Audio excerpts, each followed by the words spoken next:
Sociology with Sangeeta में मैं संगीता स्वागत करती हूँ। और इस चैनल के माध्यम से हम लोग सोशोलॉजी के कम्पिटिटिव एग्जाम की प्रिपरेशन करते हैं, जिसके अंतर्गत आपको यूट्यूब पे डेली 3 क्लासेस मिलती हैं। मॉर्निंग के 8 बजे के क्लास में हम लोग कवर कर रहे हैं जेपीएससी जेट और यूजीसी नेट के सोशोलॉजी के सिलेबस को, जहाँ पे आपको सिलेबस के अकॉर्डिंग कंप्लीट थ्योरी क्लासेस को प्लस प्रीवियस ईयर के क्वेश्चन को कवर करवाया जा रहा है। सुबह के 11:30 बजे लाइव क्लास होती है, जहाँ पे एनसीईआरटी सीरीज़ को कंप्लीट किया जा रहा है। रात के 8 बजे बीपीएससी टीआरटी 4.0 और यूपी पीजीटी के सोशोलॉजी के सिलेबस को कवर करवाया जा रहा है, जिसके अंतर्गत आप लोगों को अभी जो क्लासेस हो रही हैं उसमें जितने भी प्रीवियस ईयर के क्वेश्चन हैं उससे आपको 2000 कीवर्ड्स के टाइप के क्वेश्चन बैंक की तैयारी करवाई जा रही है। तो आप लोग इस चैनल के माध्यम से ज़रूर जुड़िए और आप जिस एग्ज़ाम की तैयारी कर रहे हैं उसके अकॉर्डिंग आप अपने क्लासेस को देख सकते हैं। चैनल में प्लेलिस्ट बना हुआ है, आप प्लेलिस्ट में जाकर क्लास 1 से सारे क्लासेस को एक सिस्टमेटिक वे में ज़रूर देखिए।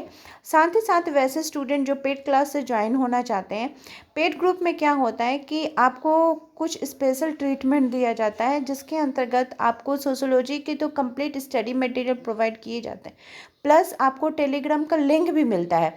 टेलीग्राम पे मैं daily Monday to Saturday test लेती हूँ, शाम के 6 बजे टीआरटी 4 के लिए और 6:30 बजे से जेट नेट के लिए। इससे क्या होगा कि आपको थ्योरी क्लास तो मिलेगा ही, प्लस उसी फीस में उसी पेड ग्रुप में ही आपको टेस्ट भी मिल जाएगा। उसके लिए किसी भी प्रकार का आपको पर मंथ का कोई चार्ज नहीं लगेगा। जब तक आपका एग्ज़ाम नहीं होगा तब तक आप उसमें टेस्ट दे सकते हैं। जैसे अभी आप जेपीएससी जेट का जुड़िएगा तो आप उसमें टेस्ट दे सकिएगा। अगर आप जो जून में आपका नेट का एग्ज़ाम होने वाला आप उससे जुड़ना चाहते हैं तो आपका अभी पेड क्लास में ज्वाइन होने से आप जून तक उसमें टेस्ट दे सकते हैं। वैसे स्टूडेंट जो यूपी पीजीटी का तैयारी कर रहे हैं, टीआरटी 4 का तैयारी कर रहे हैं, वो पेड क्लास में ज्वाइन होइएगा तो आपका सितंबर में जो टीआरटी 4 होगा वहाँ तब तक आप टेस्ट दे सकते हैं। मई में जो आपका यूपी पीजीटी होगा तब तक आप टेस्ट दे सकते हैं। मतलब एक मिनिमम फीस रखी गई है और उसमें आपको सोशोलॉजी विषय की तैयारी संपूर्ण करवाई जाएगी, प्लस जो जीके जीएस का स्टडी मटेरियल है वो भी प्रोवाइड किया जाएगा। तो चलिए आज का जो हमारा सेशन है इसमें हम लोग प्रीवियस ईयर के क्वेश्चन जो कि जून 2025 में पूछा गया था उसके 30 क्वेश्चंस को कवर किए थे और आज 31 नंबर क्वेश्चन से कवर करेंगे। 31 पूछा जा रहा है कि अधोलिखित राजनीतिक और आर्थिक घटनाएं हैं जो भारत के राजनीतिक इतिहास में घटित हुई हैं, इन्हें पहले से अंतिम के काल क्रमानुसार व्यवस्थित करने के लिए। तो यहाँ पे कुछ घटनाएं हैं, उनको काल क्रमानुसार आपको सजाने के लिए रहेगा। जैसे हरित क्रांति, बैंकों का राष्ट्रीयकरण, व्यापार और प्रशुल्कों पर सामान्य समझौता, सामुदायिक विकास कार्यक्रम, राष्ट्रीय आपातकाल। तो इसमें से सही करने के लिए बोला गया है। तो देखिए यहाँ पे इसका राइट आंसर क्या हो जाएगा कि सामुदायिक विकास कार्यक्रम कब हुआ था, तो 1952 में, हरित क्रांति 1966-67 के बीच, बैंकों का राष्ट्रीयकरण हुआ था 1969 में, और राष्ट्रीय आपातकाल की घोषणा कब की गई थी, तो 62 में, 1971 में और 75-77 के बीच में। साथ ही व्यापार और प्रशुल्कों पर सामान्य समझौता ये दिया गया है। तो अगर कोई एक दो डेट भी आपका याद रहता है और उससे रिलेटेड क्वेश्चन रहता है तो आपको आसानी हो जाएगी चीज़ों को सॉल्व करने में। नेक्स्ट है मार्क्सोलॉजी शब्द का किसके द्वारा रचा गया था, तो ये किसकी जो मार्क्सोलॉजी शब्द डीपी मुखर्जी के द्वारा रचा गया था। मुखर्जी मार्क्सवादी के समर्थक माने जाते हैं, ठीक है, जो कार्ल मार्क्स के जो विचारों को उन्होंने आगे बढ़ाने का काम किया था। मुखर्जी जो थे वो भारतीय परंपरा को आधुनिकता के साथ जोड़ना चाहते थे। वे भारतीय समाज की व्याख्या कैसे रूप में कहते थे, तो द्वंद्वात्मक भौतिकवाद की प्रक्रिया के रूप में। जो कार्ल मार्क्स का द्वंद्वात्मक भौतिकवाद का सिद्धांत था उसको लेकर अपने वे सिद्धांत मतलब परंपरा का आधुनिकता का जो इनका सिद्धांत था उसमें वे यूज़ किए थे। नेक्स्ट है वीमेन इन डेवलपमेंट का निम्नलिखित में किस सैद्धांतिक उपागम से संबंध है, तो किसमें संबंध है, उदारवादी आधुनिकता का सिद्धांत से। किससे, उदारवादी आधुनिकता का सिद्धांत। यहाँ पे देखिए निम्नलिखित में से कौन सा उल्रिच बेच का जोखिम, तो देखिए उल्रिच बेच का सिद्धांत का नाम क्या है, जोखिम का सिद्धांत। जोखिम का सिद्धांत किनके द्वारा दिया गया है, तो उल्रिच बेच का दिया गया। इसमें से बोल रहा है कि कौन सा सत्य नहीं है, तो आपको जानना पड़ेगा कि उल्रिच बेक का कौन सा सिद्धांत वे बताते हैं, कौन सा वह सत्य है। तो उलरिच वेज के सिद्धांत को जो एनटीए का एग्ज़ाम हुआ था उससे आउट कर दिया गया था, क्योंकि उसमें ऑप्शन गलत दिए गए थे। तो फिर बाद में जब आपको मैं थ्योरी क्लास करवाऊंगी तो उसमें उसको क्लियर कर दूंगी। नेक्स्ट क्वेश्चन की तरफ हम लोग बढ़ते हैं कि एमाइल दुर्खेम ने अपनी किस रचना यानी किस कृति में गिल्ड समाजवाद के पक्ष का समर्थन किया था? किसमें किया था? तो professional ethics and civic morals में। किसमें? Professional ethics and civics morals में उन्होंने गिल्ड गिल्ड मतलब श्रेणी समाजवाद के पक्ष में समर्थन किया था। नेक्स्ट क्वेश्चन है कि वे तरीके जिनमें वर्ग, लिंग और निर्जातीयता के विभाजन सामाजिक असमानता के जटिल स्वरूपों की उत्पत्ति के लिए संयुक्त होते हैं, निम्नलिखित शब्दों के द्वारा सबसे अच्छे से परिभाषित होते हैं। ये क्या हो जाएगा? अंतरानुभागीय नियता के संदर्भ में वे तरीका जिसमें वर्ग, लिंग और निर्जातियों का विभाजन का सामाजिक असमानता के जटिल स्वरूपों की उत्पत्ति के लिए संयुक्त होता है, उसको अंतरानुभागीयता कहते हैं। और इसके अंतर्गत वर्ग, लिंग, जाति जैसी अलग अलग पहचानें इसमें शामिल होती हैं। नेक्स्ट क्वेश्चन है कि प्रकार्यवाद के सैद्धांतिक प्रतिमान ने इस विचार को स्थिर किया है कि सामाजिक संस्कृति, क्रम और स्थायित्व को बनाए रखना निम्नलिखित में निर्भर करता है। तो किसमें? तो नैतिक मतैक्य पर यह निर्भर करता है। कौन सा? जो प्रकार्यवाद का सैद्धांतिक प्रतिमान किस विचार पर? कि सामाजिक संस्कृति, क्रम और स्थायित्व को बनाए रखने के लिए। नेक्स्ट क्वेश्चन है, देखिए क्लास जो है वो 1-2 दिन से डिस्टर्ब हो रहा है, क्योंकि मेरे घर के अगल बगल पे 2 शादी है और वो लोग इतना मतलब लाउड म्यूज़िक बजा रहे हैं, जिसके कारण मतलब साउंड के कारण मैं ना लाइव क्लास ले पा रही हूँ ना रिकॉर्डेड क्लास कर पा रही हूँ। और अभी क्लास करने का मेरा मतलब उद्देश्य यही था कि क्लास रेगुलर रहे, और अभी साउंड दोनों तरफ का ही बंद हुआ है और पता नहीं इलेक्ट्रिसिटी नहीं है, इसके कारण गया। तो मैंने सोचा कि नहीं, इस टाइम को यूज़ करते हुए कम से कम जो प्रीवियस ईयर का क्वेश्चन है उसको आप लोगों को प्रैक्टिस करवा दिया जाए, और जैसे ही फिर साउंड होने लगेगा तो फिर क्लास को भी हमको रिकॉर्ड करने में दिक्कत होगा। तो फिर नेक्स्ट क्वेश्चन है कि यहाँ पे आपको सूची 1 एवं सूची 2 दिया गया। जैसे देखिए रोनाल्ड बार्थेस का कौन सा है, पियरे बोर्दियू का, एंटोनियो ग्राम्स्की, रेमंड विलियम, तो ये सभी थिंकर है। इनका कौन सा सिद्धांत बोला गया है? तो रेनॉल्ड बार्थेस का सिद्धांत है माइथोलॉजी। रेनॉल्ड बार्थेस का क्या है? माइथोलॉजी। पियरे बोर्दियू का कल्चरल डॉक्सा, एंटोनियो ग्राम्स्की का हेजेमनी, रेमंड विलियम्स का the long revolution. Next book है कि पुस्तक cultural change in India, identity and globalization किनके द्वारा लिखी गई है? तो ये किनके द्वारा लिखी गई है? योगेंद्र सिंह के द्वारा। ठीक है, किनके द्वारा? योगेंद्र सिंह के द्वारा ये पुस्तक के द्वारा लिखी गई है। और बात की जाए योगेंद्र सिंह की तो उनकी और भी कुछ महत्वपूर्ण कृतियां हैं, जैसे modernization of Indian tradition, essay on modernization in India, ideology and theory in Indian sociology. देखिए जो योगेंद्र सिंह है, इनके बुक में, इनकी रचना में आपको मॉडर्नाइजेशन ये शब्द देखने को मिलेगा। ठीक है, इस चीज़ को ध्यान में रखिएगा। नेक्स्ट है यहाँ पे आपको सूची 1 एवं सूची 2 दिया गया है, तो उसमें से बोला जा रहा है कि कौन सा सही गलत के बारे में। तो देखिए अल्फ्रेड सूर्स ने कौन सा अपना सिद्धांत दिया था? तो जीवन जगत का सिद्धांत। जीवन जगत का सिद्धांत किनका है? तो अल्फ्रेड सूर्स का है। पियरे बोर्दियू का है सांस्कृतिक पूंजी। पियरे बोर्दियू की थ्योरी का नाम क्या है? सांस्कृतिक पूंजी। नेक्स्ट है अगस्त कॉम्ट। अगस्त कॉम्ट की थ्योरी का नाम है पॉजिटिविज्म यानी कि प्रत्यक्षवाद। कार्ल मार्क्स की थ्योरी का नाम क्या है? विसंबंधन। क्या है? विसंबंधन। तो ये सब कीवर्ड है, इसको अगर आप अलग करके भी लिख के रखना सकते हैं तो लिख सकते हैं। और जैसे अगस्त कॉम्ट का तो हम लोग बहुत बार पढ़ चुके हैं, तो पॉजिटिविज्म आपको याद हो चुका होगा। अल्फ्रेड सूर्स का जब थ्योरी मैंने आपको करवाया था तो उसमें जीवन जगत के संदर्भ में बात किया था। पियरे बोर्दियू का सांस्कृतिक पूंजी, 4 प्रकार के पूंजी के बारे में बोलते हैं, उसके अंतर्गत सांस्कृतिक पूंजी के बारे में बोलते हैं। सांस्कृतिक पूंजी में वे क्या बोलते हैं कि जब आपके पास आर्थिक पूंजी रहेगी तभी आपका सांस्कृतिक पूंजी में भी बढ़ोतरी होगा। जैसे मैंने आपको क्रिकेट का उदाहरण देके बताया था कि अभी कोई भी जो खेल जगत या फिर क्रिकेट का ही बात ले लीजिए, मैंने MS धोनी का भी आपको उदाहरण दिया था कि आप लोग फिल्म देखे होंगे तो उनके पास फिल्म में पैड नहीं था, उसके बाद जो भी क्रिकेट का इक्विपमेंट था उनके पास नहीं था, तो उनका दोस्त उसको हेल्प करता है तब वो जाकर खेलते हैं।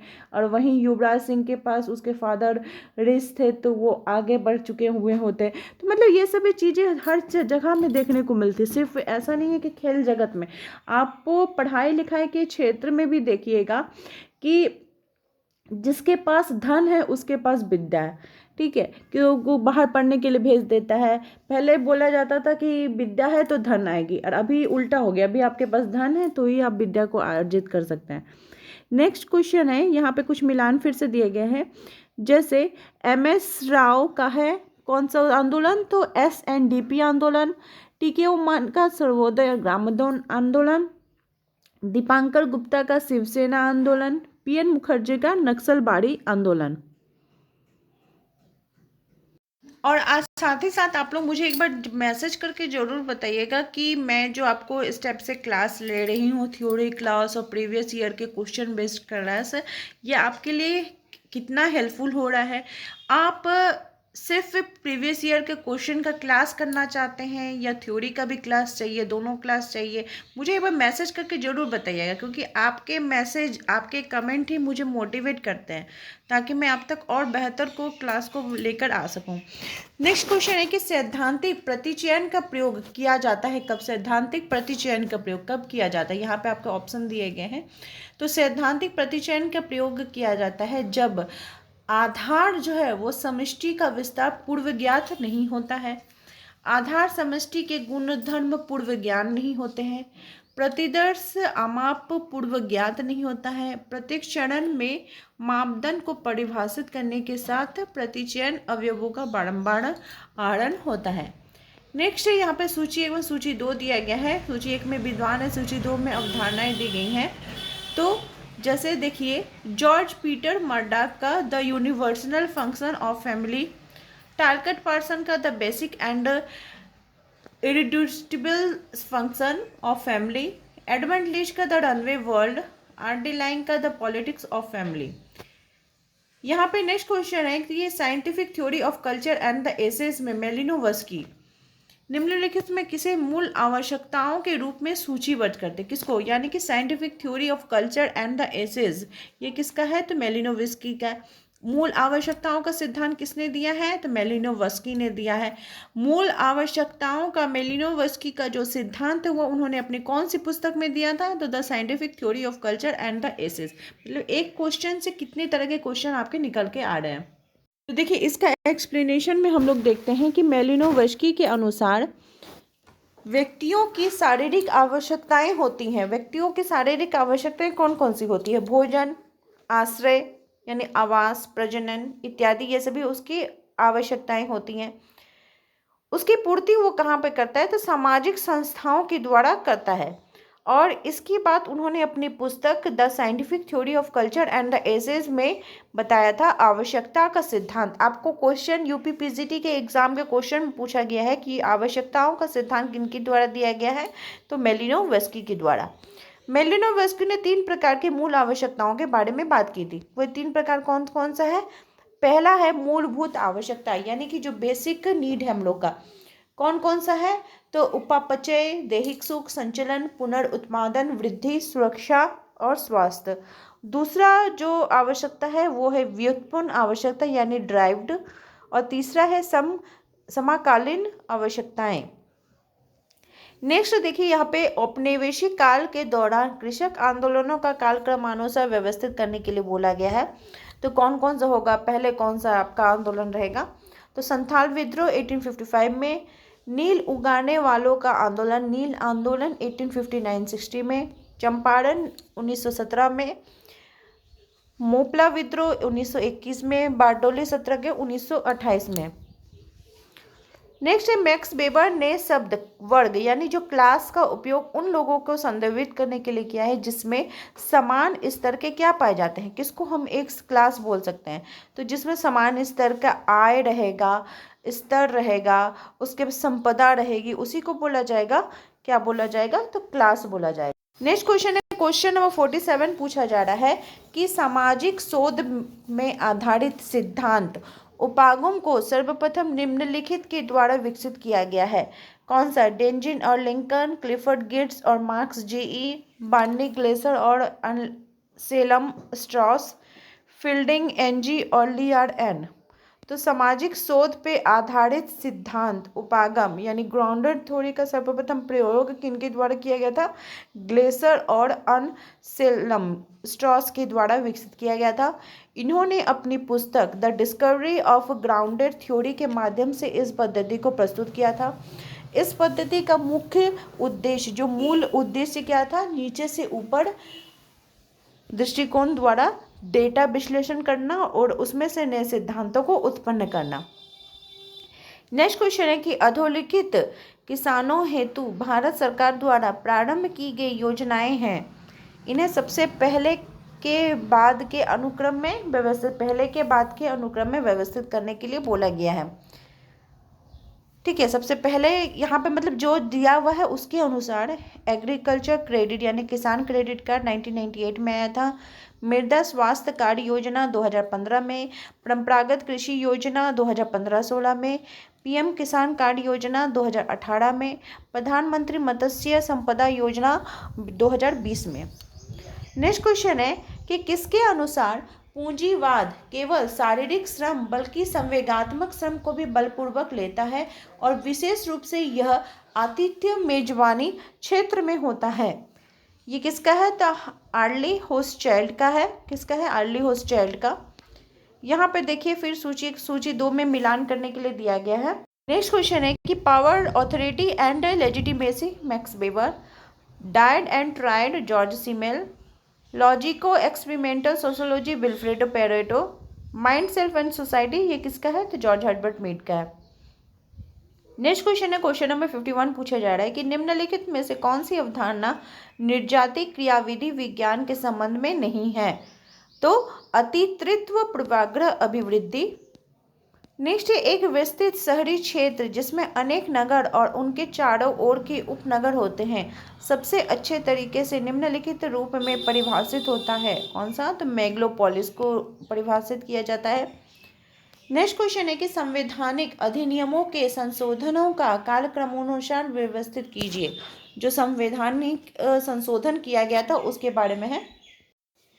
संवैधानिक अधिनियमों के संशोधनों का सही कालक्रमानुसार इस प्रकार है। पंचायती राज संस्थानों का संवैधानिक दर्जा 1992, शिक्षा का अधिकार 2002, राष्ट्रीय अनुसूचित जाति और जनजाति आयोगों का विभाजन 2003, राष्ट्रीय पिछड़ा वर्ग आयोग का संवैधानिक दर्जा 2018, आर्थिक रूप से पिछड़े वर्ग 10% जो आर्थिक EWS के लिए 10% का जो आरक्षण है वो कब से हुआ था? तो 2019 से। नेक्स्ट यहाँ पे सूची 1 सूची 2 किया गया है फिर से मिलान करने के लिए। तो आप समझ सकते हैं कि आपको जेट नेट का क्वेश्चन में कितने क्वेश्चन इस स्टेप से आएंगे। तो आपको थ्योरी के साथ साथ आपको ज़्यादा से ज़्यादा आपको प्रैक्टिस करना पड़ेगा क्वेश्चन का।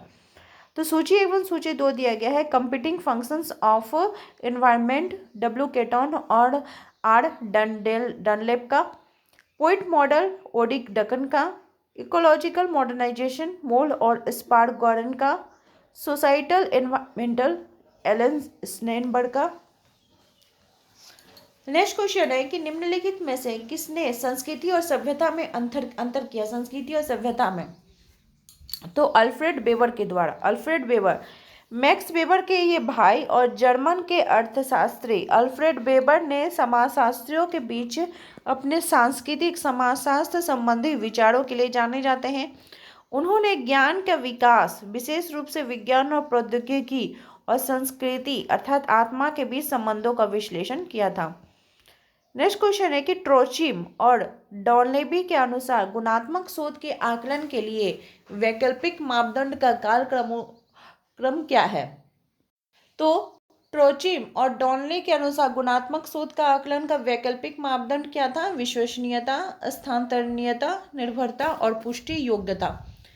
नेक्स्ट क्वेश्चन है कि प्राकल्पना यानी जो हाइपोथेसिस है उसका परीक्षण जो होता है वो मुख्यतः किसमें सम्मिलित किया जाता है? तो किसको करने के लिए, किसको सिस्टमेटिक वे में करने के लिए किया जाता है? तो अपने अभिग्रह को सूचीकरण करने के लिए, मतलब अपना जो डेटा कलेक्शन किया है उसके लिए, ठीक है, और उसको डेटा कलेक्ट किया जाता है। अभिग्रह के विषय में निष्कर्ष के आहरण के लिए, डेटा का विश्लेषण करने के लिए, अनुमान और वास्तविकता के बीच सामंजस्य स्थापित करने के लिए, परिणाम सामान्यीकृत की दिशा में मार्गदर्शन करने के लिए। नेक्स्ट क्वेश्चन है, क्वेश्चन नंबर 58 पूछा जा रहा है कि किसने सामाजिक संरचना को वास्तविक संरचना और सामान्य संरचना के रूप में वर्गीकृत किया है? तो किसने किया है? एयर रेडक्लिफ ब्राउन ने। डेटा का विश्लेषण के समय पर एक अनुक्रिया को समुनिर्दिष्ट किया जाने वाला संख्यात्मक मान क्या कहलाता है? उसको हम लोग कूट कहते हैं। क्या कहते हैं? कूट कहते हैं। नेक्स्ट क्वेश्चन है कि प्रत्यावर्ती विवाद समाधान की प्रक्रिया में मुख्यतः निम्नलिखित सम्मिलित होते हैं। क्या किसको सम्मिलित किया जाता है? तो विवाचन, सुलह, मध्यस्थता, पंचायती समाधान, लोक अदालतें और अनुबंधीय मंच निर्णय। नेक्स्ट क्वेश्चन है, क्वेश्चन नंबर 61 पूछा जा रहा है कि मीडिया के आदर्शक सिद्धांतों के विकास को कालक्रम अनुसार व्यवस्थित करिए। तो सत्तावादी सिद्धांत, उदारवादी सिद्धांत, सामाजिक उत्तरदायित्व का सिद्धांत, सोवियत साम्यवादी सिद्धांत, डेवलपमेंट मीडिया का सिद्धांत। नेक्स्ट क्वेश्चन है, ज्ञान जो मनुष्य संवेदी अनुभवों से अर्जित करता है उसके लिए क्या शब्द है? तो उसको हम लोग कहते हैं अनुभववाद। क्या कहता है? अनुभववाद कहा जाता है। यह ज्ञान केवल अनुभव और इंद्रिय, मतलब हम लोगों का जो सेंस के हिसाब से उसको कलेक्ट किया जाता है। अनडिसऑर्डर्ड कम्युनिकेशन की संकल्पना का संबंध किससे है? देखिए ये क्या हो गया? अनडिसऑर्डर्ड कम्युनिकेशन, ये आपका कीवर्ड हो गया। ये किनके द्वारा दिया गया था? जर्गन हेबरमास के द्वारा। और इस सिद्धांत के बारे में जर्गन हेबरमास ने अपनी पुस्तक the theory of communication action में विकसित किया था। अविकृत संप्रेषण का अर्थ क्या होता है? ऐसा संवाद या संप्रेषण जिसमें कोई धोखा, शक्ति प्रयोग या दबाव, विकृति ना हो। नेक्स्ट क्वेश्चन है कि रेडक्लिफ ब्राउन ने अपना फील्ड वर्क निम्नलिखित में से भौगोलिक स्थानों पर किया था। किसमें किया था? कहाँ पे किया था उनके द्वारा?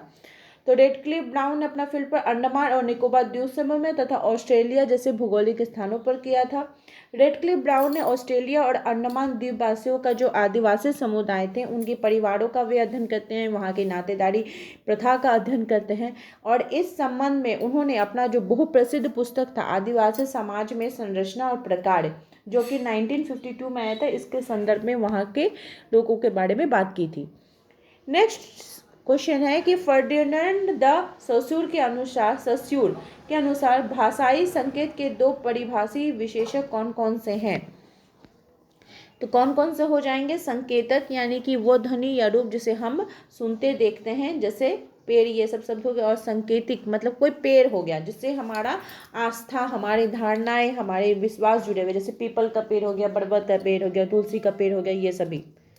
नेक्स्ट क्वेश्चन नंबर 66 पूछा जा रहा है कि प्रकार्यात्मक विश्लेषण में किसने बोध तंत्र स्तरों और भिन्न एवं बहुतंत्र की संकल्पना को प्रस्तुत किया है? तो ब्रोनिस्लाव मालिनोव्स्की ने। नेक्स्ट क्वेश्चन है, सूची एवं सूची 2 दिया गया है अंतरिक्ष एजेंसिया कार्यक्रम और उसके प्रारंभिक वर्षों के संदर्भ में। तो Indian national committee for space research 1962 में, इंडियन स्पेस रिसर्च ऑर्गेनाइजेशन 1969 में, डिपार्टमेंट ऑफ स्पेसेज 1972 में, चंद्रयान 3 2003 में। नेक्स्ट क्वेश्चन है, संकेतों और प्रतीकों का अध्ययन क्या कहलाता है? तो उसको हम लोग कहते हैं संकेत विज्ञान।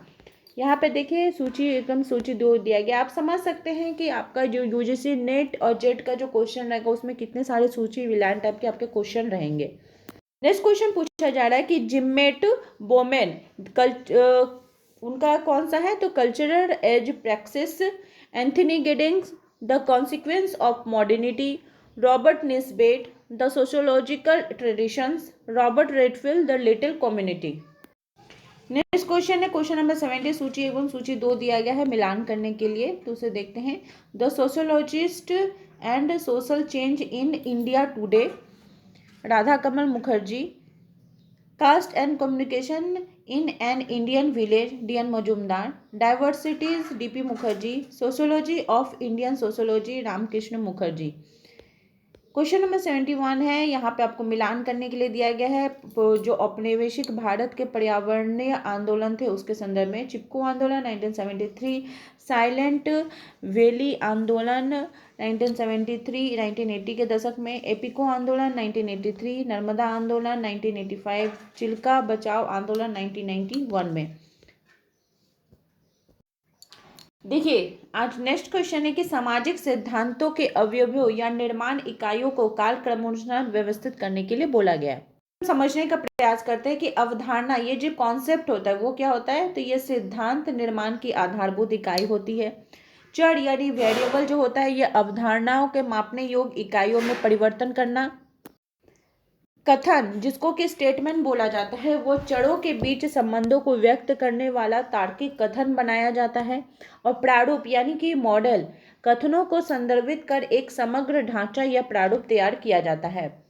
नेक्स्ट क्वेश्चन है, क्वेश्चन नंबर 73 पूछा जा रहा है कि किस प्रकार के शोध में एक समुदाय के निवासियों की सामाजिक व आर्थिक विशेषताओं का अध्ययन किया जाता है। तो वर्णनात्मक शोध में। किसमें? वर्णनात्मक शोध में। वर्णनात्मक शोध में एक समुदाय के निवासियों की सामाजिक और आर्थिक विशेषताओं का अध्ययन होता है। इसके अंतर्गत किसी घटना, व्यक्ति, समूह या स्थिति का सटीक, व्यवस्थित और तथ्यात्मक विवरण प्रस्तुत किया जाता है। नेक्स्ट क्वेश्चन है, क्वेश्चन नंबर 74 पूछा जा रहा है कि 19वीं शताब्दी के बॉम्बे में अभिजात अंग्रेजी शिक्षित साहित्यविदों ने निम्नलिखित सिविल सोसाइटी संस्थानों का उद्घाटन किया। उन्हें पहले से बाद के कालक्रमानुसार व्यवस्थित करने के लिए बोला जा रहा है।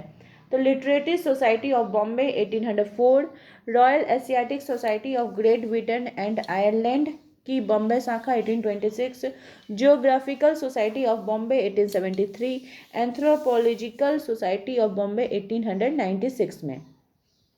नेक्स्ट क्वेश्चन है कि आत्म के विकास के प्रावस्थाओं को उपयुक्त क्रम में व्यवस्थित करने के लिए बोला गया। तो आत्म के विकास की प्रावस्थाओं का उपयुक्त सही क्रम कौन सा हो जाएगा? अनुकरण में लगाना, क्रीड़ा में लगाना, खेलों में लगाना, सामान्यीकरण की अभिज्ञान करना। नेक्स्ट क्वेश्चन है कि निम्नलिखित में से कौन सा सामाजिक शोध में त्रिभुजन यानी ट्राइएंगुलेशन का एक प्रकार नहीं है? तो प्रतिदर्श ग्रहण त्रिभुजन का नहीं है। नेक्स्ट क्वेश्चन है कि निम्नलिखित मीडिया ऑडियंस अध्ययन मॉडल समय के साथ उदय हुआ है। सबसे पहले से सबसे बाद का सही काल क्रमानुसार कौन सा हो जाएगा उसके संदर्भ में? तो hypodermic model, gratification model, interactive model और hyper priority model. Next question है कि निर्जातिक क्रियाविधि विज्ञान में हेरोल्ड गार्फिंकल के द्वारा प्रस्तुत एक प्रयोगात्मक विधि है जो कि प्रतिदिन के जीवन के नित्य कर्मों को अस्त व्यस्त कर देती है और आदर्शात्मक रूप में प्रश्न चिन्ह लगाती है के रूप में जानी जाती है। तो इसको भंग के रूप में जाना जाता है। फॉर्म्स ऑफ कैपिटल में पियरे बोर्दियू, फॉर्म्स ऑफ कैपिटल किसका है? तो पियरे बोर्दियू का है। इसमें उन्होंने सांस्कृतिक पूंजी यानी सांस्कृतिक पूंजी, बार बार देखिए क्वेश्चन आया हुआ, 2 क्वेश्चन तो इसे आपका एग्जाम का सेशन में आया, तो माध्यम से वे क्या अभिव्यक्त करना चाहते हैं? तो क्या बोलते हैं? फॉर्म्स ऑफ कैपिटल में पियरे बोर्दियू संस्थानिकृतता, अंतर्भूत, निर्विष्ट और वास्तविक कृत के संदर्भ में। नेक्स्ट क्वेश्चन है कि वह शब्द क्या है जो कि यह परिभाषित करता है कि लोग उनके जैसी पसंद वाले लोगों को ही आकर्षित करना चाहेंगे? तो समानुरागिता यानी होमोफिली। और इस प्रकार से हम लोग नेक्स्ट जो और 50 क्वेश्चन है उसे कवर किए। इसी प्रकार से आप लोग चैनल के साथ बने रहिए। आप सभी का मेरे चैनल में बने रहने के लिए बहुत बहुत धन्यवाद।